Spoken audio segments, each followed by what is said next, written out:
mental. Okay? Nós tomamos decisões, mas isso não é suficiente para fazer a mudança. Da decisão à implementação ainda vai uma fase muito grande. Bom, mas eu sem conhecimento, e peço desculpa que isso não se vê bem, tem a ver com o projetor, sem conhecimento eu não sou capaz de tomar uma decisão. Quando eu tomo conhecimento, eu sou capaz de tomar uma decisão. Então reparem bem, eu assumo que os meus clientes sabem que estão cada vez mais informados e como tal digo cada vez menos. E como eu lhes digo cada vez menos, em vez de os ajudar a tomar uma decisão a favor do meu produto ou serviço, estou a deixá-los livres de tomarem as decisões conforme querem. Porquê? Porque eu estou a assumir que eles estão muito informados. Eles estão! Mas eu tenho que validar a qualidade da informação. É a experiência. A Maria, reparem bem, vocês agora vão fazer uma coisa, vão viajar, foram a uma agência de viagens para comprar uma viagem. Antes de ir, como é a primeira vez que viajam, vocês vão fazer um shopping around grande, vão visitar várias imobiliárias. É ou não é? De repente escolheram uma. Por uma razão qualquer, essa uma que vocês escolheram esteve de acordo, ofereceu-vos critérios que cumpriam com os vossos critérios de compra. Para o ano seguinte que vocês vão viajar, vão fazer a mesma investigação. Não, já reduzem a investigação àquelas que, se por acaso escolheram a mesma outra vez, no ano seguinte vocês já não fazem investigação, vão diretamente àquela. Criaram um hábito. É ou não é? E esse hábito tem um processo de decisão tomado por trás. E uma vez investigado esse processo de tomada de decisão, esse mesmo processo pode ser aplicado a qualquer decisão futura. Porque nós somos animais de hábitos. A partir da altura que eu descubro a forma pela qual tomei as minhas decisões passadas, por uma questão de coerência, eu tomo as minhas decisões futuras mais ou menos da mesma maneira. É preciso que tenha acontecido um fator qualquer que altere algumas variáveis para mudar a maneira como eu tomo as decisões. Se eu quero saber como é que as pessoas pensam no futuro, falem sobre o passado. Perguntem como é que tomaram as suas decisões no passado. Muito bem, depois de ter tomado uma decisão, eu defino critérios. A Joana ou a Maria disse, não, tem que ficar suficientemente perto de e suficientemente longe de, não é? E não pode custar mais do que X. Mas quando começou a investigar a casa, começou a descobrir mais critérios. Foi ou não foi? Muito bem, a seguir aos critérios vem a investigação. A seguir à investigação eu faço o quê? Eu faço a comparação. Aqui acontece um fenómeno fabuloso. O cliente compara as casas, mas também compara os profissionais. Também compara o vendedor. Também compara a empresa. Ninguém disse isto. E eu sinto que fui isto para poder dizer.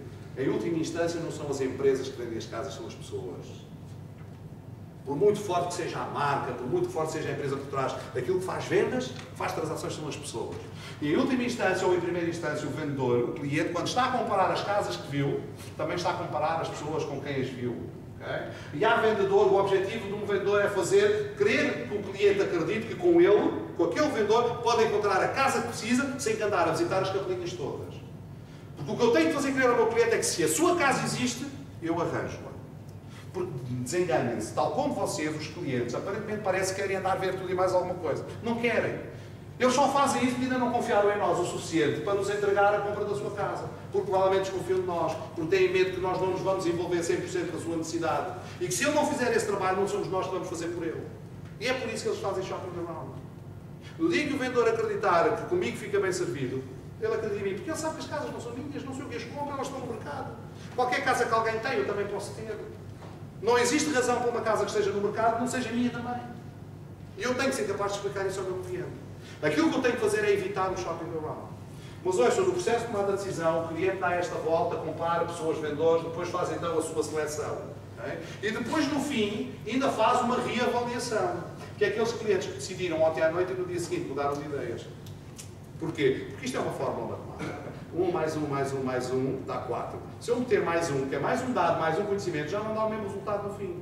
Portanto, esta forma resume-se desta maneira. Se eu tenho conhecimentos, esses conhecimentos têm critérios associados, os critérios determinam a investigação que eu faço, a investigação que eu faço dá-me novo conhecimento, esses conhecimentos dão-me novos critérios, os critérios acabam por influenciar a investigação que me traz novos conhecimentos, que me traz novos critérios. Isto é um looping. E quando o cliente reuniu toda a informação que ele pensa que será necessária para tomar uma decisão, é nesse momento que ele toma a sua decisão. No processo de shopping around, ele está a fazer esta investigação e ele está a definir critérios. Qual é a boa notícia aqui? Mesmo aqueles clientes que já tenham critérios muito bem definidos, se tiverem uma informação pertinente, podem alterar os critérios. Portanto, eu não posso presumir que o cliente está muito informado. Pois, eu aceito isso como sendo verdade. Mas, independentemente disso, eu tenho que dar informação ao cliente que eu possa considerar pertinente para alavancar a sua decisão a meu favor. Não me importa muito que caso é que ele compre. Não compete a mim decidir. Compete a mim decidir é que eu o faça comigo. Isto é que é importante. Uns compraram casas grandes, outros pequenas. Uns que compraram casas caras, outras baratas. Uns comprarão numas zonas, outros noutras. O que é que me importa? É que ele compre a mim. Portanto, acima de tudo, eu tenho que ser capaz de me vender a mim próprio, okay? E quando eu conseguir vender, quando o cliente me comprar a mim, compra uma casa depois. Se ele não comprar a mim, até pode comprar a casa, porque, enfim, a casa estava associada a mim, mas não há mérito meu. Por acaso há, porque eu tinha aquela casa. Tão simples quanto isso, ok? Bom, como é que se faz esta investigação? Isto é muito simples. A técnica que vocês podem aprender muito rapidamente é esta. Basicamente, se quiserem investigar critérios de um cliente, perguntem ao cliente o que é que ele tem agora. Esta é a questão muito simples. O que é que ele tem agora? Porquê é que ele fez essa escolha? Okay? Isso está-me a dizer o seu processo de tomada de decisão. Nós normalmente recebemos um cliente e perguntamos o que é que você quer? O que é que está à procura? É ou não é? Não é isto que nós fazemos? Okay? Deem um passo, parem um bocadinho, deem um passo atrás e diga, sim senhor, já vamos falar daquilo que você quer. Okay? Fale-me um pouco daquilo que você tem. Okay? Que casa é que você tem? Porquê que a escolheu? O que é que gosta nela? Ponha um cliente a falar daquilo que tenha. Quando o cliente começa a falar daquilo que tem, começa-vos a dizer os critérios, a razão pela qual escolheu aquela casa. E não se esqueçam que nós tomamos as decisões no futuro em consonância com as decisões que tomamos no passado. Ponham o cliente a falar da sua situação atual. Diga-me o que é que tem, porquê que escolheu, o que é que gosta, fale-me um pouco mais. E depois deixam-me falar e mostrem interesse. E ouçam atentamente. Sabem porquê que Deus nos deu o nariz e duas orelhas? Para pendurar os óculos. É verdade. Senão a gente não conseguia. É mesmo para pendurar os olhos. Mas a primeira questão é, o que é que você tem agora? Ou é se isto serve para carros, serve para motos, serve para barcos, serve para casas, serve para tudo e mais alguma coisa. Porque o objetivo não é vender, é investigar. Eu quero perceber qual é o processo de tomada de decisão do meu cliente. Quais são os critérios que estão subjacentes. O que é que você tem agora? Porquê que fez essa opção? Ouçam, no porquê que fez essa opção? Estão lá os critérios. Porquê que escolheu a casa que tem agora? Por isto, por isto, por isto, por isto. Era a casa que tinha melhor espaço, tinha isto, além disto tinha aquilo. São os critérios. Isto é fundamental e é tão simples. Porquê que fez essa opção? E ele, quando me diz por isto, ele está-me essencialmente a dizer quais são os critérios. Mas a seguir eu pergunto mais. Quais eram as alternativas? Quais eram as alternativas? Sabem porquê que é importante as alternativas? O que é que ele fez com as alternativas? Excluiu, lindos! Excluiu! O que é que eu quero saber? Porquê é que ele excluiu? O que é que ele não gostou? O que é que eu estou a obter? Estou a obter o que é que eu quero, o que é que o cliente quer hoje, porque é aquilo que eu tenho. Porquê é que eu não escolhi aquilo que tinha como alternativa? Lembra-se de alguma casa? É pá, lembra, esta era muito boa, mas por exemplo isto já era mau. E esta também era boa, mas porquê não comprou essa? Ah, por isto que eu não gostei. E tinha uma outra alternativa, por acaso até tinha, mas nesta era aquilo que... Não importa. O que ele diz, o que eu digo que é aquilo que é, são os critérios que cada um tem que são diferentes, apesar do processo ser igual. E os critérios, claro, eu tenho que investigar os critérios, trabalhando em cima do processo que é igual. E depois faço o quê? Porque isto não é sempre igual. Então eu tenho que fazer uma pergunta. E hoje? O que é que você faria diferente? Quando eu faço esta pergunta no fim, e hoje, o que é que faria diferente? Compraria a mesma casa, nas mesmas condições, da mesma maneira, ou quereria coisas diferentes? O que é que o cliente vai dizer? Ah, se fosse hoje... Quando ele diz se fosse hoje, ele vai-me dizer o que eu quero hoje. E o que é que eu não quero hoje?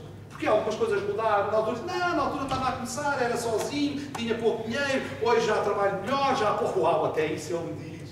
Na altura não podia pagar mais de 300, agora já posso pagar 500, com um bocadinho de jeito até vou ao xixi. Uau, fantástico. Se eu lhe perguntar quanto é que está disposto a gastar, bom, depende da casa. Então, e qual é o tipo de casa? Bom, depende do preço. Mau. É ou não é? Decida-se lá. Mas vivemos nisto. Porque estamos centrados naquilo que ele quer. Ouçam, é difícil o cliente falar desta maneira. Ele vai, ouçam, nós funcionamos com base na memória. Vocês imaginam que acordam todos os dias sem memória? Como é que era a vossa vida? Maravilha. Eu percebo. Às vezes poderia dar um jeito, mas não.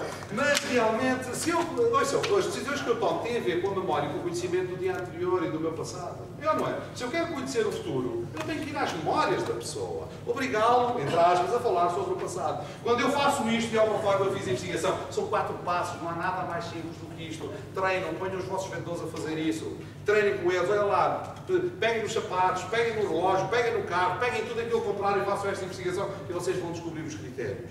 Mas mais, já vos falei dos sistemas da representação e vou-vos dar um exemplo final, só para finalizar, também que nós podemos aplicar esta técnica, porque eu quero que saiam com algo que podem utilizar já amanhã, se for preciso.